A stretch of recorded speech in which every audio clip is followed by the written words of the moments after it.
Hello everyone, this is Anitha Sakthi. இது romantic காதல் episode number 13. வாங்க எனக்கான எபிசோட்குள்ளே போயிடலாம். ஹீரோயினி தன்னோட காதலை சொல்லுவாங்க. ஆனால் ஹீரோ நம்ம ஹீரோயினை தள்ளி வச்சுட்டு மன்னிச்சிரு, நான் உன்னை காதலிக்கல அப்படின்றத சொல்லிடுவார். நம்ம ஹீரோயினி சமாளிக்கிறதுக்காக, நான் சொன்னதை நீ சீரியஸாக எடுத்துக்கிட்டியா, நான் சும்மா ஜோக் பண்ணேன், நான் உங்ககிட்ட விளையாடணும்ப்பா, மன்னிச்சிரு அப்படின்ற மாதிரி சமாளிப்பாங்க. இவங்க சமாளிக்கிறது ஹீரோக்கு நல்லாவே தெரியும். இருந்தும் என்ன பண்ணுறது, நம்ம ஹீரோவால் வேறு எதையுமே பேச முடியாது. ஹீரோயினிக்கும் அந்த இடத்துல இருக்க மனசே இருக்காது. நம்ம ஹீரோயினி கிளம்பிடுவாங்க. ஒரு நிமிஷம், என் தம்பியை நான் பார்க்க போகிறேன், தயவு செஞ்சு என் பின்னாடி வராத அப்படின்னு சொல்லிட்டு ஹீரோயினி ரொம்ப ஃபீலிங்கோடு அந்த இடத்த விட்டு கிளம்பிடுவாங்க. நம்மளோட ஹீரோ ஒரு சுச்சுவேஷன் கைதியாக அந்த இடத்துல நிற்பார். அந்த இடத்துல விண்கல் பாஸ் ஆகும். அப்போ அதை டாக்டரோ அவங்களோட சைட்னு பார்ப்பாங்க. அங்கே பார்த்தியா, செம்ம அழகாக இருக்குல்ல, இரு இரு, உனக்கு இதை பற்றி தெரியாதுல்ல, 80 வருஷத்துக்கு ஒரு வாட்டி வரும். இந்த சமயத்தில் நம்ம மனசில் என்ன வேண்டிக்கிட்டாலும் அது அப்படியே நடக்கும் தெரியுமா, உனக்கு ஏதாச்சும் இருந்துச்சுன்னா வேண்டிக்கோ அப்படின்னு சொல்வார். அவங்களும் வேண்டுவாங்க. அந்த அழகை இவர் ரசிச்சிட்ருப்பார். இந்த பக்கம் அவங்க இன்னும் வரல அப்படின்னு சொல்லிட்டு செகண்ட் மாஸ்டர் கிட்ட பணிப்பேன்னு சொல்லிகிட்ருப்பான். இன்னும் வரலையா, சரி நான் வர வரைக்கும் வெயிட் பண்ணு, வெளியில் வந்துடாத, நான் போய் கண்டுபிடிச்சிட்டு வரேன் அப்படின்னு சொல்லிட்டு அவர் அங்கேருந்து கிளம்பிடுவார். இன்னும் எத்தனை பேர் தான் கண்டுபிடிக்க போவாங்களோ, அந்த லேடி வேற வந்துடக்கூடாது அப்படின்னு சொல்லி பணிப்பெண் பயந்துட்டுருப்பா. போன இவராச்சும் சீக்கிரம் அவங்கள கண்டுபிடிச்சி கூட்டிகிட்டு வரணும், இல்லைனா என்னை செதர் தேங்காய் ஆக்கிடுவாங்க அப்படின்னு சொல்லி பயந்துட்டுருப்பா. ஒரு பக்கம் செகண்ட் மாஸ்டர் ஹீரோயினி கண்டுபிடிச்சிருவாரு. நம்ம ஹீரோயினி ஒரு இடத்துல அழுகிற மாதிரி உட்காந்துட்ருப்பாங்க. உன்னை எங்கெல்லாம் தேடுறது, இங்கே என்ன பண்ணிகிட்ருக்க, ஏன் இங்கே உட்காந்துட்ருக்க, வா போகலாம். என்னாச்சு, ஒன்றும் இல்லை, அப்படியே அழற, இல்லை விண்கல் போச்சு, அப்போது எனக்கு ஒரு நல்ல புருஷன் வரணும்னு நான் வேண்டேன், ஆனால் அப்போது வரவே இல்லை, அதான் வருத்தமாக இருக்கேன். அதே சமயத்தில் வேறு யாராச்சும் வேண்டி இருக்கலாம்ல, உன்னோட விஷயே, அதனால நீ அதை தப்பாக எடுத்துக்கூடாது. உனக்கு என்ன, ஈஸியாக சொல்லிட்டேன், எனக்கு தானே தெரியும் அந்த கஷ்டம். நான் ஒரு சீக்ரெட் சொல்லட்டா, எனக்கு கூட ஒரு விஷயம் இருந்துச்சு. என்னது அது? நான் ஒரு பொண்ணை லவ் பண்ணுறேன், ஆனால் அந்த பொண்ணுக்கிட்ட நான் சொல்லலை. ஏன் நீ அந்த பொண்ணுக்கிட்ட சொல்லலை, சொல்லியிருக்கலாமே. அப்படி சொல்லிட்டேன்னா அவள் என்னை ரிஜெக்ட் பண்ணிட்டான்னா அது ரொம்ப கஷ்டமாயிடும், அப்புறம் எங்களுக்குள்ளே இடைவெளி அதிகமாகிடும். இப்படி இருக்கிறது எனக்கு சந்தோஷம்தான், அதுவும் சரிதான். உனக்கு என்ன, அது பாஸ் ஆகிடுச்சு, உன்னால் விடுதலை நிறைவேற்ற முடியல, அவ்வளோதானே. அந்த பிரச்சனை என்கிட்ட விடு. உனக்கு என்ன, இப்போ விண்வெளி பாஸ் ஆகணும், அவ்வளோதானே. என் கூட வா. எங்கே, என் கூட வான்னு சொல்கிறேன் அப்படின்னு சொல்லி ஹீரோயினை ஒரு இடத்துக்கு கூட்டிகிட்டு போவார். இங்கே நீ கண்ணை மூடி 100 வரைக்கும் என்ன, நான் இப்போ வந்துடுறேன் அப்படின்னு சொல்லிட்டு கடைன்னு ஓடுவார். ஹீரோயினியும் கண்ணை மூடி 1லேருந்து 100 வரை என்றதுக்கு ஸ்டார்ட் பண்ணிடுவாங்க. 95, 96, 97, நான் வந்துட்டேன் அப்படின்னு சொல்லிட்டு அவர் விண்மீன் பூச்சிகளை கொண்டு வந்து நிறைய தூவி விடுவார். பாத்தியா, இதை விடவா விண்கல் பக்கத்தில் பார்க்க போகிற, இப்போ சொல்லு, உனக்கு இது பிடிச்சிருக்கா? சரி, முதல்ல நான் ஒரு விண்மீன் பூச்சி பிடிச்சி நீ எப்பவுமே ஹெல்த்தியாக இருக்கணும் அப்படின்னு சொல்லி அவர் வேண்டுவார். நம்ம ஹீரோயின் பிடிச்சி நீ ஒரு பெரிய ஃபுட்பால் பிளேயராக ஆகணும் அப்படின்னு சொல்லி வேண்டுவாங்க. சரி, இப்போ என்னோட டர்ன் அப்படின்னு சொல்லிட்டு, இது என்னோட விருப்பம், நீ என்ன ஆசைப்பட்டியோ அது நடக்கணுன்றது. இப்போ என்னோட டர்ன், நீ ஆசைப்பட்ட பொண்ணுக்கிட்ட உன்னோட காதலை சொல்லி அந்த பொண்ணை ஏற்றுக்கணுன்றது என்னோட விஷ். இப்படியா மாறி மாறி 2 பேரும் அவங்களோட விஷயங்களை சொல்லிட்டு இருக்கும் போது நம்மளோட ஹீரோ இருந்து பாவமாக பார்த்துட்ருப்பாரு. நீங்கள் ஏன் மாஸ்டர் உங்களோட விருப்பத்தை சொல்லவே இல்லை, சொல்லியிருக்கலாமே. இப்போ அது சொல்லக்கூடிய நிலமையில இல்லை. நான் இப்போ வீட்டுக்கு போகிறேன், நீ அவளை கண்காணிச்சுட்டு பின்னாடியே வந்து சேரு அப்படின்னு சொல்லி ஹீரோ கிளம்பிடுவார். அதுக்கப்புறம் கொஞ்சம் லேட் ஆகிடும். செகண்ட் பிரதர் தான் ஹீரோயினியை கூறு மேலேருந்து கீழே ஜம்ப் பண்ணி வீட்டுக்கு கூட்டிகிட்டு வந்திருப்பாரு. சூப்பர் ஜம்ப்பு, வாவ், இதை தான் நீங்கள் கற்றுக்கிட்டீங்களோ இந்த குடும்பத்திலேருந்து? யார்கிட்ட கற்றுக்கிட்ட பழக்கம் இதெல்லாம்? அது பாட்டி, இல்லை பாட்டி, அவரை திட்ட. நீ அமைதியாரு, அவன் மேலே எந்த தப்பு இல்லை, நான் தான் பாட்டி கூட்டிகிட்டு போனேன். நீங்கள் 2 பேருமே சரியில்லை. உன் தங்கச்சிக்கு எந்த பழக்கம் தான் நீ கற்றுக் கொடுப்பியா? உன்கிட்ட இருந்து நான் இதை எதிர்பார்க்கலடா. இல்லை, பிரதர் மேலே எந்த தப்பும் இல்லை, நான் தான் பாட்டி கூட்டிகிட்டு போனேன். வாயை மூடுங்க, 2 பேரும் மாற்றி மாற்றி காப்பாற்றிக்கிறீங்களா? நீங்கள் இந்த மாதிரி செய்வீங்க நான் கொஞ்சம் கூட எதிர்பார்க்கல. கண்டிப்பாக உங்களுக்கு பனிஷ்மெண்ட் உண்டு அப்படின்னு சொல்லிட்டு பாட்டி அங்கேருந்து போயிடுவாங்க. வரும்போதே பாட்டி சொல்வாங்க, வர வர ஹீரோயின் ரொம்ப நாட்டித்தனம் பண்ண ஆரம்பிச்சிட்டா அப்படின்னு. அதுக்கு தான் நான் சொல்கிறேம்மா, அவளை நம்ம ஸ்கூலில் சேர்த்து விட்டால் கண்டிப்பாக டிசிப்ளின் வந்துடும். சரி, அப்படின்னு அந்த வேலையை நீயே கவனிச்சிக்கோ. சரிங்கம்மா, நீங்கள் சொல்லிட்டீங்களா, உங்களுக்காக இது கூட செய்ய மாட்டேன்னா என்ன? கண்டிப்பாக அந்த ஸ்கூலுக்கு போனால் அவளுக்கு டிசிப்ளின் வந்துடும். நாளைக்கே இது எல்லாத்தையும் நான் பார்த்துக்கிறேன், நீங்கள் எதுவும் கவலைப்படாதீங்க அப்படின்னு சொல்லிடுவாங்க. ஏன்னா அவங்க ஒரு பிளான் போட்டு வச்சுருப்பாங்க. நம்மளோட ஹீரோயினி ரூமுக்கு வந்து தூக்கமே வராமல் தவிப்பாங்க. ஏன்னா நம்மளோட ஹீரோ நோ சொல்லியிருப்பார் இல்லையா, நம்ம எதுக்கு அவசரப்பட்டு அவங்ககிட்ட காதலை சொன்னோம் அப்படின்னு சொல்லிட்டு திரும்ப திரும்ப அந்த ஃப்ளாஷ்பேக்கையே யோசிச்சு பார்த்துட்டு படுத்துட்டு இருப்பாங்க. ஒரு பக்கம் லேடி கிட்ட நம்ம என்ன நினச்சோமோ அது நடக்க போகுது, நீங்கள் சொன்னதெல்லாம் நான் ஏற்பாடு பண்ணிட்டேன் அப்படின்னு பணிப்பேன் சொல்லிட்டு இருப்பா. சரி நீ போய் ரெஸ்ட் எடு அப்படின்னு சொல்லி அந்த பொண்ணு அவங்க ஓட்டி விட்டுருவாங்க. காலையில இவங்க ஏற்பாடு பண்ண மாதிரி நம்ம ஹீரோயினிய ஸ்கூலுக்கு கூட்டிட்டு போறதுக்காக வண்டி வந்திருக்கும். நம்ம ஹீரோயினி எப்படியாச்சும் ஹீரோவ பாத்திர மாட்டோமா, அவர் வெளியில வந்துட மாட்டாரான்னு வெயிட் பண்ணி பார்த்துட்டு வண்டியில ஏறிடுவாங்க. அப்போ ஒரு குரல் கேட்கும். ஹீரோன்னு நினைச்சா பிரதர் வந்து நிப்பாரு.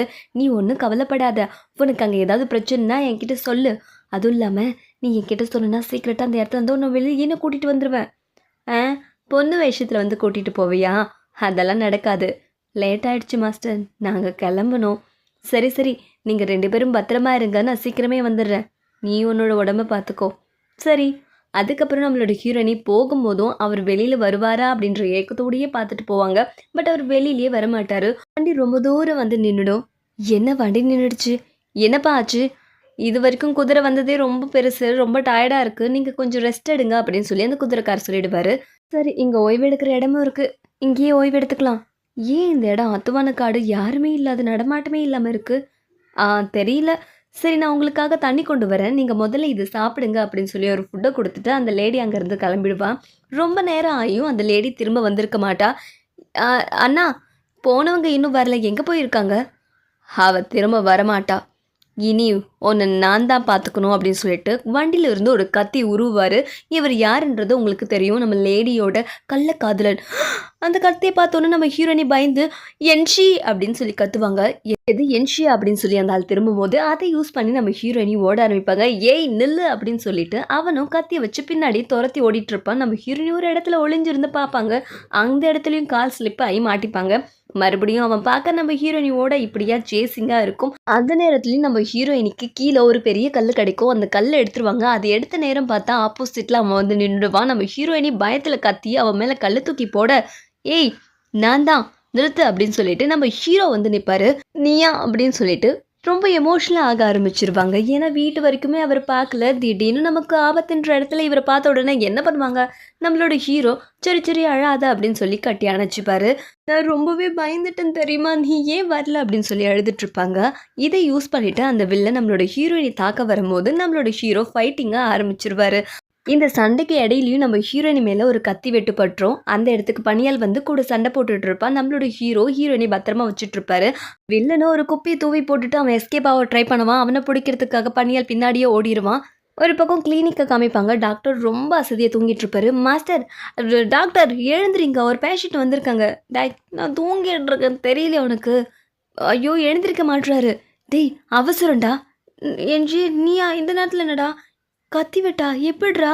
சரி வா வா அப்படின்னு சொல்லிட்டு அவர் ரூமுக்கு கூட்டிகிட்டு போய் ட்ரீட்மெண்ட் கொடுத்து, பயப்படுற மாதிரி ஒன்றும் இல்லைடா, கத்தி வெட்டப்பட்டதுனால அதிர்ச்சியில் கொஞ்சம் பயந்துருக்கா, அவ்வளோதான். இந்த ஸ்க்ராட்சுக்கு நான் ஆயில்மெண்ட் கொடுக்குறேன், அப்ளை பண்ணி விடு. அப்புறம் நீ இன்னைக்கு வீட்டுக்கு போவேணாம், ரொம்ப லேட் ஆயிடுச்சு, இங்கே தூங்குங்க, நான் கிளம்புறேன்.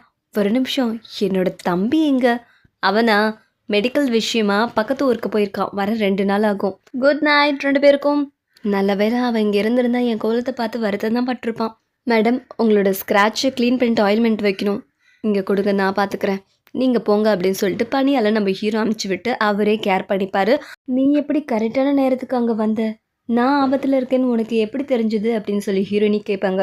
அது வந்து அப்படின்னு சொல்லி இழுத்து நம்மளோட ஹீரோ பதில் சொல்ல தயங்குவார்.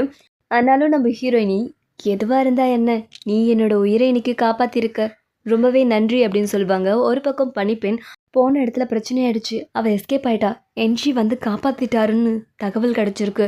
என்னாச்சு? அவர் எங்கேயோ தப்பிச்சு போயிட்டாரா லேடி, பின்னாடி துரத்திட்டு போனாங்கன்னு சொல்லிட்டு தகவல் வந்திருக்கு. என்னது? அவன் எங்கே இருக்கான்னு ஆட்களை அனுப்பு, அவன் எங்கே இருக்கான்னு எனக்கு தகவல் தெரியணும், புரிஞ்சுதா? சரிங்க லேடி அப்படின்னு சொல்லிட்டு அந்த பனிப்பெண் அங்கேருந்து கிளம்பிடுவான். அதுக்கப்புறம் அந்த வில்லனை காமிப்பாங்க. காட்டுக்குள்ளே ஒரு வீட்டுக்குள்ளே வந்து அவர் சேஃபாக உட்காந்துருவார். அவருக்குமே அடிபட்டிருக்கும், உடம்பெல்லாம் காயமாக இருக்கும். கொஞ்ச நேரத்துக்கு இங்கே இருக்கிறதா நல்லது அப்படின்னு சொல்லி உட்காந்துருவாரு. ஒரு பக்கம் நம்மளோட ஹீரோயினி, எங்கேயுமே போவாத, நீ தூங்கு, நீ போனால் எனக்கு தூக்கம் வராது, நான் தூங்குற வரைக்கும் கொஞ்சம் ஏதாவது பாட்டு பாடி என்னை தூங்க வையேன் அப்படின்னு சொல்லி ஹீரோ கிட்ட கேட்பாங்க. பாட்டா? நீ உனக்கு தெரிஞ்சது ஏதோ ஒன்று பாடு, நான் அதை கேட்டுகிட்டே தூங்கிடுவேன். அது மாதிரிலாம் எனக்கு அந்த அளவுக்கு பாட தெரியாதே, ஏதோ ஒன்று பாடம் ப்ளீஸ். சரி, நீ என்னை அப்படி முறைச்சி பார்த்தா எனக்கு பாட வராது, நீ கண்ணை மூடு அப்படின்னு சொல்லிட்டு ஹீரோ ஒரு பாட்டை பாடுவார். அதாவது நீ நல்ல பொண்ணு, நல்லா தூங்கு அப்படின்ற மாதிரியெல்லாம் பாடிட்டுருப்பாரு. இந்த பாட்டையும் கேட்டு நம்ம ஹீரோயினி தூங்க ஆரம்பிச்சிருவாங்க. தூங்கின கொஞ்ச நேரத்துலேயே ஆழ்ந்த கனவுக்கு போயிடுவாங்க. அந்த கனவில் நம்ம ஹீரோயினி முழிப்பாங்க. நீ முழிச்சிட்டியா? ஆமாம். சரி, உனக்காக நான் ஏதாவது கொண்டு வரேன் அப்படின்னு சொல்லிட்டு ஹீரோ வெளியில் போவார். அந்த நேரம் பார்த்து நீ வந்துட்டியான்னு நம்ம ஹீரோயினி கேட்க வந்தது அந்த வில்லன். வந்துட்டேன் உன் கதையை முடிக்க அப்படின்னு சொல்லி கத்தி நிட்டணும். நம்ம ஹீரோயினி பயந்து ஒதுங்குவாங்க. இந்த கனவு வந்ததுனால ஹீரோயினி முழிச்சுப்பாங்க. சுற்றி பார்க்கும்போது ஹீரோ இருக்க மாட்டார். தேடி போவாங்க. ஒரு பக்கம் பனியாலும் ஹீரோவும் பேசிகிட்டு இருப்பாங்க. இது ரொம்ப வருஷமான பிளான் மாஸ்டர். இதுக்கு இப்போ தான் நம்ம முடிவு கட்ட வேண்டிய நேரம் வந்துருச்சு. இதுக்கப்புறமும் எக்ஸிவான் கிட்ட நம்ம ஏன் உண்மையை சொல்லக்கூடாது, அவள் ஒரு பகடக்காயின்றது அப்படின்ற மாதிரி உண்மையை உடச்சிருவாரு. அதை நம்ம ஹீரோயினி கேட்டுருவாங்க. உண்மைதான், ஆனாலும் அவகிட்ட சொன்னால் டேஞ்சர் ஆகிடும் அப்படின்ற மாதிரி நம்ம ஹீரோ சொல்லிட்டு இருக்கும்போதே கதவை ஓப்பன் பண்ணிடுவாங்க. எக்ஸிவான், நானே தான். இப்போ இவன் பேசின அத்தனையும் நான் கேட்டேன். அதெல்லாம் உண்மையா? இத்தனை நாள் நீ என்னை ஏமாத்திட்டு தான் இருந்தியா? அது நான் கிளம்புறேன். ஒரு நிமிஷம் நான் உண்மையை சொல்கிறது கேளு. இதுக்கப்புறம் எந்த உண்மையை கேட்கணும்? மரியாதை என்னோட கையை விடு அப்படின்னு சொல்லிட்டு அவரை தட்டி விட்டு நம்ம ஹீரோயினி கடன் ஓடுவாங்க. அவர் ஆரம்பத்தில் நம்ம ஹீரோயினியை பகடக்காயை யூஸ் பண்ணது என்னவோ உண்மைதான். தொலைஞ்சு போன தங்கச்சி நான் தான் நம்ம ஹீரோயினி தலையை கொடுக்க இதை வச்சு குற்றவாளியை வெளியில் கொண்டு வந்துடலான்னு சொல்லிட்டு ஹீரோ இந்த பொய்யை கண்டினியூ பண்ணுவார். விளக்க சொல்லி முடிச்சாச்சு. நம்ம ஹீரோயின் அழுதுட்டு இருப்பாங்க. நம்மளோட ஹீரோக்கு என்ன பண்ணுறதுன்னு தெரியாது. சரி வந்த வழியே திரும்ப போயிடுவார். அப்போ டாக்டர் உனக்கும் அடிபட்டிருக்காமடா, ஏன் என்கிட்ட சொல்லலை, இங்கே வா அப்படின்னு சொல்லிட்டு கைக்கு கட்டு போட்டு விடுவார். எப்போ பார்த்தாலும் அவளை பற்றி யோசிக்கிற, உன்னை பற்றி கொஞ்சம் கூட யோசித்து பார்க்க மாட்டேன்ற, என்ன நினச்சிட்டு இருக்க உன் மனசில் நீ அப்படின்ற மாதிரியெல்லாம் டாக்டர் கேட்பாரு. நீ பொண்ணுக்கு கிட்ட சொல்ல வேண்டிய விஷயத்த முன்னாடி சொல்லிட்டா இந்த அவஸ்தெல்லாம் உனக்கு எதுக்குடா? அவங்க கண்ணீரோடு வரும்போது அனுப்பிச்சு ஒன்று காதில் சொல்லியிருக்கணும். நான் கொஞ்சம் குடிக்கணும்னு நினைக்கிறேன். குடியா மாஸ்டர்? அது வேண்டாம், தப்பாக போயிட போகுது. இல்லை பரவாயில்ல, அவன் என் கூட தானே குடிக்கிறான், நான் பார்த்துக்கிறேன், நீ போ அப்படின்னு சொல்லி டாக்டர் சொல்லிடுவார். சரி, அவரை கொஞ்சம் நீ போயிட்டு நான் உனக்கு என்ன சொன்னனோ அதை மட்டும் செய், புரிஞ்சுதா? சரி அப்படின்னு சொல்லிட்டு பணியால் கிளம்பிடுவான். இன்னொரு பக்கம் நம்மளோட டாக்டரும் ஹீரோவும் குடிச்சிட்ருப்பாங்க. புண்பட்ட மனதை ட்ரிங்க் விட்டு ஆற்று அப்படின்ற மாதிரி குடிச்சிட்ருப்பாங்க. நான் உனக்கு சொன்னது புரிஞ்சுதா? லவ்ன்றது ரொம்ப இம்பார்ட்டன்ட். அதில் ஒரு ஹாப்பி என்டிங் தான் இருக்கணும். இந்த மாதிரி கச்சா முச்சான்னு இருக்கக்கூடாதுரா. நான் வேணும்னு செய்யலை, எல்லாமே நான் அவளோட நன்மைக்காக தான் செஞ்சேன். நானும் அவளை விரும்புகிறேன். அதை மட்டும் சொல்லியிருந்தா அவளை சுற்றி இருக்கிற பிரச்சனை இன்னும் அதிகமாக இருக்கும். என்னாலேயும் என்னோட கோலை அடைய முடியாது. அதனால கொஞ்சம் தள்ளி போட்டேன். அவளை பாதுகாக்கணும்னு நினச்சேன். அது சரிதான்டா, இப்போ தான் தெரிஞ்சு போச்சே. நான் இவ்வளோ பாதுகாத்துமே அவளுக்கு அடிபட்டுருச்சுல்ல, அது ஓன் தப்புன்னு சொல்லிட முடியாதுடா. அது அப்படின்னு சொல்லி டாக்டர் ஆரம்பிப்பார். அதோட இந்த எபிசோட் முடியுது. அடுத்த எபிசோடில் மீண்டும் சந்திக்கிறேன். நன்றி. Keep smiling.